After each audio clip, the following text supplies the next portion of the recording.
चलो भाई दूसरे कोई खड़े हो जाओ। गृहमंत्री जी नमस्कार, राजू चक्रवर्ती वर्तमान। मेरा दो प्रश्न है। एक करो। अच्छा, 2014 के बाद आप जब पार्टी और एडमिनिस्ट्रेशन में बहुत सारे संस्कार लाए, 75 साल के बाद कोई भी लीडर या फिर मंत्री हो उसको मार्गदर्शक के भूमिका में जाना पड़ता है। तो आपको क्या लगता है अभी हाईएस्ट लेवल पे जो भी है पार्टी या फिर एडमिनिस्ट्रेशन में, वो 75 साल हो गया, उसको अपने आप वानप्रस्थ में जाना चाहिए? चलिए मैं बुलाकर आपको बताऊंगा। तुम बंगाल की चिंता करो भैया, मेरी पार्टी की क्यों चिंता कर रहे हो?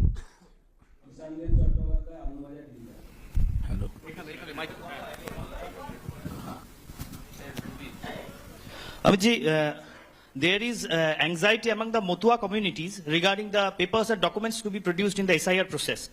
And would you like to consider anything so that they can get rid of their anxiety? बैठे। मतुआओं को डरने की कोई जरूरत नहीं है। ये भारतीय जनता पार्टी का वादा है। जो शरणार्थी बंगाल में आए हैं वो भारत के नागरिक है, इनका कोई नुकसान नहीं कर सकता, ममता बनर्जी भी नहीं कर सकती। Amit ji, this is Atri Mitra from Indian Express. पिछले कई इलेक्शन में हम लोग देखे हैं कि your ground level organisation was failed to dominate in the day of election with TMC. So is your organization is ready for now in 2020? आपने ध्यान से नहीं देखा है। मैंने इसीलिए पहले भाजपा की विकास यात्रा, भारतीय जनता पार्टी की विकास यात्रा बनाई। हम 3 सीट पर थे, 77 पर पहुंचे हैं और 77 से अब एज अ मुख्य विरोध पक्ष हमारा अधिकार है कि विफल सरकार को उखाड़कर हमें जनता शासन देगी। हम 77 सीट पर ऐसे नहीं पहुंच सकते, 18 सीटें ऐसे नहीं जीत सकते हैं। हमारा काम बूथ तक पहुंच चुका है, इसी के कारण हमें सफलता मिली है। संजीत बख्शी, दूरदर्शन। आप विकास की बात कर रहे थे।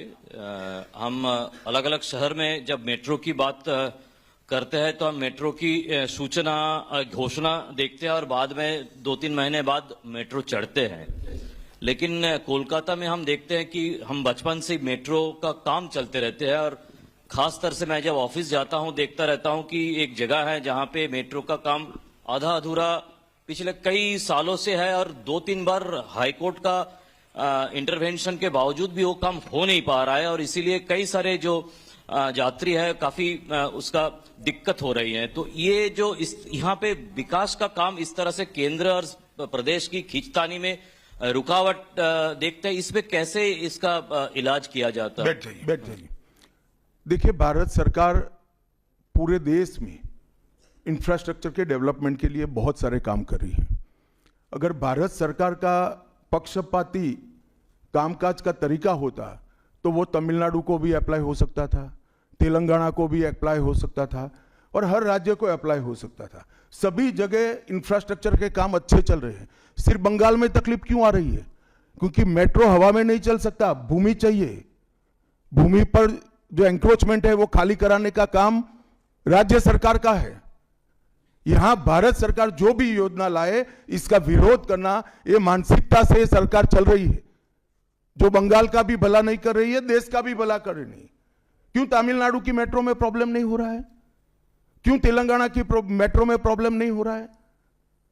यूपी में लखनऊ में मेट्रो तब लगी जब अखिलेश जी मुख्यमंत्री थे, वहां पर भी प्रॉब्लम नहीं हुआ। मेरा तो आपसे आग्रह है, इतने अभ्यासु पत्रकार हो, कुछ पत्रकारों का संघ बनाकर इसके डेप्थ में जाकर व्हाइट पेपर बाहर निकालो कि सारी योजनाएं क्यों अटक गई है, तो आपको मूल कारण मालूम पड़ जाएगा। एबीपी।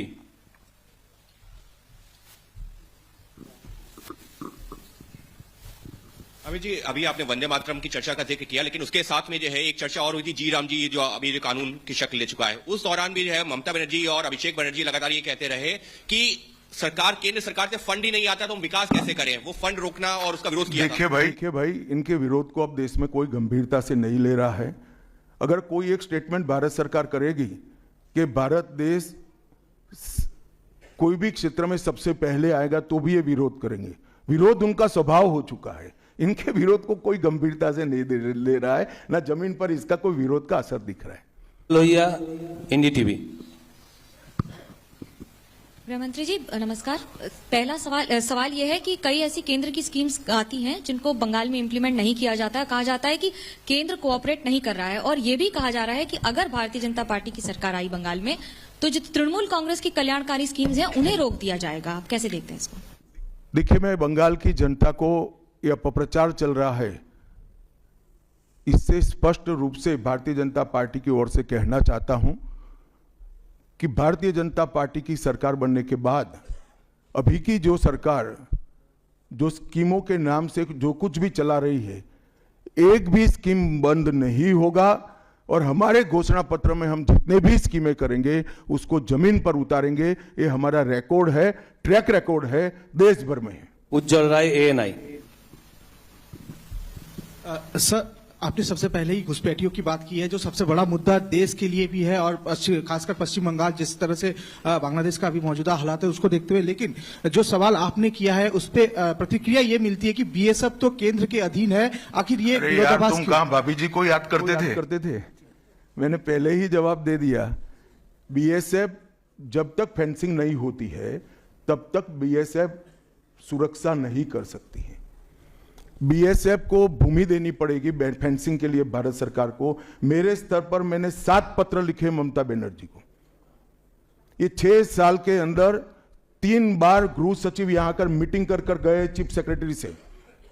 मैं पूछना चाहता हूं तृणमूल कांग्रेस की सरकार को, जमीन देने में क्या डर है? कि आपकी कोई रिस्पॉन्सिबिलिटी नहीं है या आप घुसपैठ होने देना चाहते हो?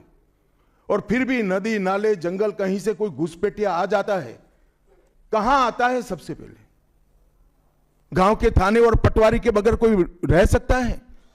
इसके डॉक्यूमेंट कौन बना रहा है? बंगाल सरकार बना रही है। देश भर से जो घुसपैठिए पकड़े जा रहे हैं, इनके पास से बंगाल के डॉक्यूमेंट, फर्जी डॉक्यूमेंट पकड़े जाते हैं। उन्होंने घुसपैठियोयों को अपनी वोट बैंक मजबूत करने के लिए राज्य सरकार की नीति के रूप में स्वीकार कर लिया है। इसलिए मैं कहता हूं कि तृणमूल कांग्रेस घुसपैठ नहीं रोक सकती। बंगाल की डेमोग्राफी खतरनाक तरीके से बदल रही है और आने वाला समय बहुत चिंताजनक है। 26 के चुनाव से पहले बंगाल में मंदिर मस्जिद की राजनीति शुरू हुई है। आपको पता होगा मुर्शिदाबाद में बाबरी मस्जिद का। एक मिनट, मंदिर और मस्जिद दोनों की राजनीति कौन कर रहा है? एक तृणमूल से निकले हुए एमएलए कर रहे हैं और एक तृणमूल कांग्रेस कर रही है। तो सवाल का एड्रेस गलत है, सवाल तो सही है। निर्माण से बंगाल और भारत में शांति का माहौल बिगड़ सकता है। देखिए, चुनाव के वक्त ये सब करने की परंपरा कितनी उचित है वो बंगाल की जनता को तय करना पड़ेगा। मगर मुद्दा यहां तक सीमित नहीं हुआ है। युवाओं की रोजगारी का है, महिलाओं की सुरक्षा का है, घुसपैठ का मुद्दा है, भ्रष्टाचार का मुद्दा है, इंडस्ट्रीज के पलायन का मुद्दा है, गिरते जा रहे इंफ्रास्ट्रक्चर के स्तर का मुद्दा है। ढेर सारे मुद्दे हुए, कहीं से बच नहीं सकते।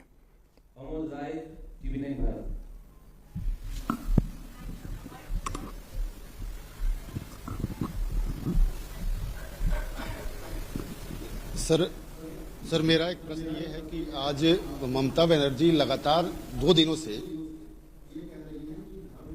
का एक अपना स्वभाव है, लेकिन उनपे जो है तुष्टिकरण का आरोप लगाया जा रहा है और लगातार वो पहले भी मंदिर एक बनवाई है अभी उड़ीसा के तर्ज पे, और दूसरा एक और घोषणा उन्होंने कर दिया महाकाल मंदिर बनाने का। तो चुनाव की दृष्टि से क्या आपको लगता है कि इसका मैं तो भाई किसी भी कारण से मंदिर बनाते ही इसका स्वागत करता हूं, मगर बहुत देरी कर दी है उन्होंने।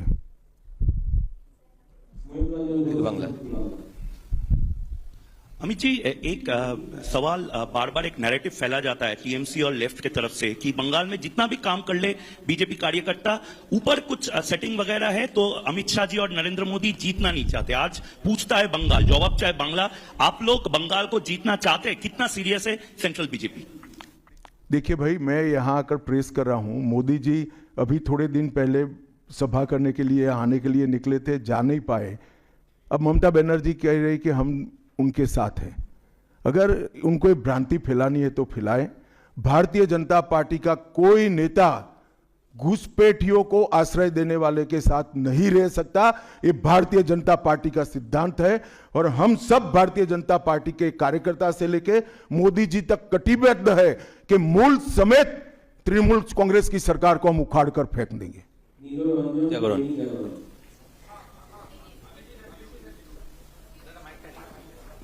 जी मैं यहाँ ये अभी आप कह रहे थे कि 3000 जो हैं भाजपा के कार्यकर्ता जो हैं घर छोड़कर भागना पड़ा उनको इलेक्शन के कारण, 300 की हत्या भी हुई है। फ्री एंड फेयर इलेक्शन कैसे होगा अगर मतलब लोग जा ही नहीं पाएंगे बूथ पर? तो देखिए ऐसी ही नीतियां अपनाई थी कम्युनिस्टों ने, मगर सत्ता परिवर्तन हुआ या नहीं हुआ। ऐसी ही नीतियां अपनाई थी उत्तर प्रदेश में समाजवादी पार्टी ने, सत्ता परिवर्तन हुआ या नहीं हुआ। लोकतंत्र में जनता महान होती है और जनता जब तय कर सकती है, कर लेती है, किसी भी तानाशाह का कुछ नहीं चलता। CNN News 18. So there has been a huge attack by the Trinamool leaders that the election commission is BJP commission. That's what they say, and whatever deletion is taking place, that is at the behest of BJP. So how do you react to that, sir? देखिए ममता जी के पास से और कोई अपेक्षा रख नहीं सकते। उनके खिलाफ जजमेंट आएगा तो जुडिशरी बीजेपी की है, इलेक्शन कमीशन घुसपैठिया हटाएगा, SIR लाएगा तो इलेक्शन कमीशन बीजेपी का है। वो हारने के बाद शायद ऐसा कहे कि मेरे कार्यकर्ता ही बीजेपी में चले गए।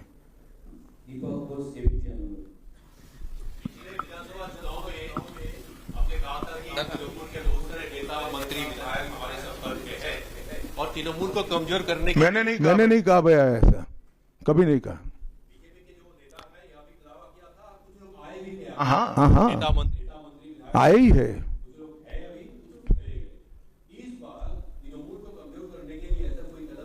तृणमूल को कम अरे सुनिए ना, सुनिए, समझ गया मैं आपका सवाल। तृणमूल को कमजोर करने की भारतीय जनता पार्टी को कोई जरूरत इसलिए नहीं है कि तृणमूल अपने अव्यवस्थाओं के कारण, अपने कामों के कारण जनता के बीच में कमजोर हो चुकी है। बांग्ला। अमित जी नमस्ते।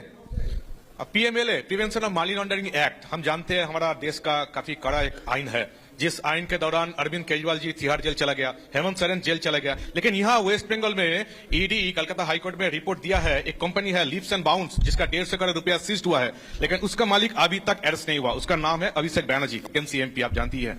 इसीलिए सेटिंग्स वगैरह ये जो लोग प्रश्न कर रहे हैं, इसीलिए सेटिंग्स वगैरह ये हवा उठ रहा है, नैरेटिव्स उठ रहा है। बीजेपी का जो लोअर लेवल का नेता भी है वो भी पूछ रहा है कि क्यों अभिषेक बैनर्जी अरेस्ट नहीं हुआ, उसका कंपनी का 150 करोड़ रुपया सीज्ड हुआ फिर भी अरेस्ट नहीं हुआ। बीजेपी के लोअर लेवल के नेता का मुझ पर छोड़ दीजिए, बाकी भारतीय जनता पार्टी किसी भी एजेंसी के काम में दखल नहीं देती है। एजेंसी जो न्यायिक काम होगा वो जरूर करेगी, किसी से डरेगी भी नहीं, किसी को बचाएगी भी नहीं। G24।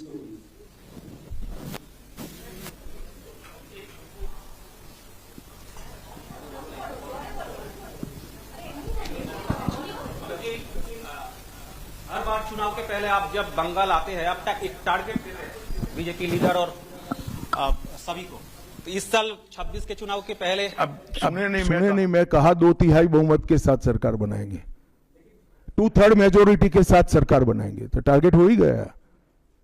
चलिए धन्यवाद। अब सवाल फैब्रिकेट हो रहे हैं।